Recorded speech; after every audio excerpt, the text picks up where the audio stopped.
Assalamualaikum warahmatullahi wabarakatuh. Perkenalkan, nama saya Akmal, Stambuk F55118208, mahasiswa Universitas Tadulako. Baik, pada kesempatan kali ini saya akan membagikan beberapa materi tentang sistem informasi.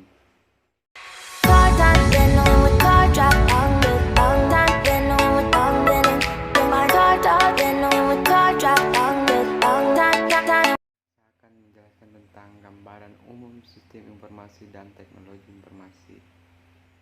Apakah itu?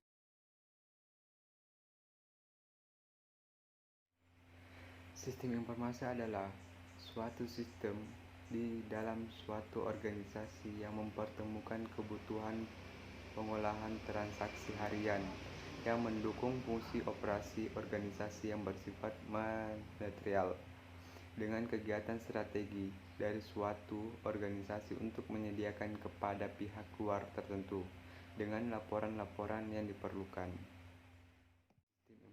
Berikut tentang sistem informasi menurut Alter pada tahun 1992. Sistem informasi adalah kombinasi antar prosedur kerja, informasi, orang, dan teknologi informasi yang berorganisasikan untuk mencapai tujuan dalam suatu organisasi. Informasi itu terbagi menjadi dua. Yang pertama itu sistem informasi manual dan sistem informasi berbasis komputer atau CBIS. CBIS disebut sistem informasi SI saja, adalah sistem informasi yang menggunakan komputer. Berikut adalah contoh sistem informasi. Yang pertama, sistem POS atau Point of Sale. Kedua, sistem telemetri. Ketiga, sistem berbasiskan kartu cerdas atau smart card. Keempat, sistem yang dipasang pada tempat-tempat publik yang memungkinkan seseorang mendapatkan informasi seperti hotel, tempat pariwisata, pertokoan, dan lain-lain. Kelima, sistem layanan akademis berbasis web. Keenam, sistem pertukaran data elektronik. Berikut adalah kemampuan SI, yaitu pertama, melaksanakan komputasi numerik bervolume besar dengan kecepatan tinggi. Kedua, menyediakan komunikasi dalam organisasi atau antar organisasi yang murah, akurat, dan cepat. Ketiga, menyimpan informasi dalam jumlah yang sangat besar dalam ruangan yang kecil tetapi mudah diakses. Keempat, kemungkinan pengaksesan informasi yang sangat banyak di seluruh dunia dengan cepat dan murah. Berikut adalah peranan sistem informasi. Yang pertama adalah berpartisipasi dalam pelaksanaan tugas-tugas secara otomasi. Kedua, mengaitkan perencanaan, pengerjaan, dan mengendali dalam sebuah subsistem. Ketiga, mengkoordinasikan subsistem-subsistem.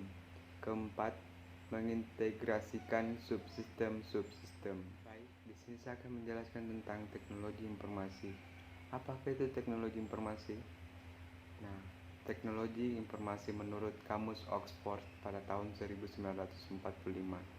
Teknologi informasi adalah studi penggunaan peralatan elektronika, terutama komputer, untuk menyimpan, menganalisis, mendistribusikan informasi apa saja, termaksud kata-kata, bilangan, dan gambar. Nah, peranan teknologi informasi terbagi menjadi tiga. Yang pertama, teknologi informasi menggantikan peran manusia. Dalam hal ini, teknologi informasi melakukan otomasi terhadap suatu tugas atau proses. Kedua, teknologi memperkuat peran manusia, yakni dengan menyajikan informasi terhadap suatu tugas atau proses. Ketiga, teknologi informasi berperan dalam restrukturisasi terhadap peran manusia. Dalam hal ini, teknologi berperan dalam melakukan perubahan-perubahan terhadap sekumpulan tugas atau proses. Nah, kecenderungan teknologi informasi terhadap sistem informasi. Yang pertama, meningkatkan kecepatan dan kapasitas komponen-komponen elektronik. Kedua, ketersediaan informasi dalam bentuk digital semakin banyak. Ketiga, portabilitas peralatan-peralatan elektronik semakin meningkat. Keempat, konektivitas meningkat. Kelima, kemudahan pemakaian meningkat. Keenam, ketidakmampuan mengotomasikan logika masih berlanjut. Di sini saya akan menjelaskan lagi tentang konsep dasar sistem dan sistem informasi. Baik, sini saya akan menjelaskan tentang sistem. Sistem adalah sekumpulan elemen yang saling terkait atau terpadu yang dimaksudkan untuk mencapai suatu tujuan. Berikut adalah elemen sistem, terbagi menjadi beberapa macam. Yang pertama tujuan, kedua masukan, ketiga keluaran, keempat proses, keenam mekanisme pengendalian, dan umpan balik. Tujuan sistem. Yang pertama, setiap sistem memiliki tujuan. Kedua, tujuan berfungsi sebagai pengarah sistem. Ketiga, tujuan utama sistem informasi terbagi menjadi tiga lagi. Yang pertama, untuk mendukung fungsi pengurusan manajemen. Kedua, untuk mendukung pengambilan keputusan manajemen. Ketiga, untuk mendukung kegiatan operasi perusahaan. Nah, komponen sistem informasi terbagi 6 macam, yaitu perangkat keras, perangkat lunak, prosedur, jaringan dan komunikasi, basis data, pengguna atau orang. Baik, di sini saya akan menjelaskan tentang ragam sistem informasi.